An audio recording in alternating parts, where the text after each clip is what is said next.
A possible gas tax hike will do more than just raise prices at the pump. We found out some local counties will pay dramatically more in taxes than they ever get in return. Welcome to KOIN 6 News at 6 o'clock. I'm Ann States. And I'm Jeff Gianola. Tim Becker is getting answers about what's behind the difference in payout and depending on which county you're in. Tim? Yeah, both Clark and Cowlitz counties in Washington have been donor counties dating back through the last transportation bill. That means they got less in state projects than they contributed in gas tax. It was about 87 cents on the dollar. Well, we found out this new $15 billion transportation bill passed by the Senate and now in the House would drop that return rate dramatically in those two counties. I'm here to be a partner.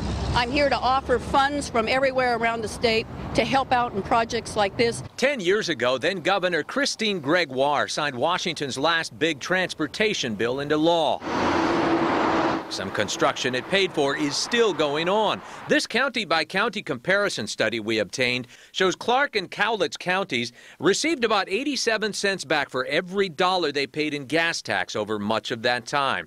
Back then, the State Transportation Commission decided how much money went where. We did the budgets, we did the projects by selecting them by need and not by greed. Former Commissioner Ed Barnes tells me Clark County partly lost out when the Columbia River crossing proposal failed. And it's losing in this new bill partly because lawmakers now decide what to spend and where. It's strictly political. This whole thing is all political. We found out Cowlitz County to the north is getting shorted also. They'll pay $157 million in taxes, and only $93 million is earmarked to go back. That's a return of about 60 cents on the dollar.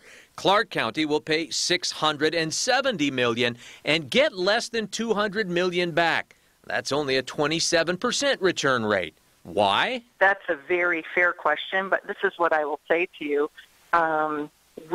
Our determination, the success or failure of our state doesn't float on region by region.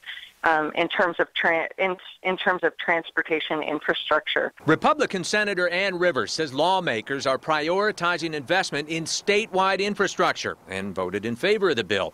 But another Clark County Republican, Senator Don Benton, voted against it. I need to see stronger reforms in DOT, and I need to see more projects for Southwest Washington before I would ever consider voting to give them another blank check.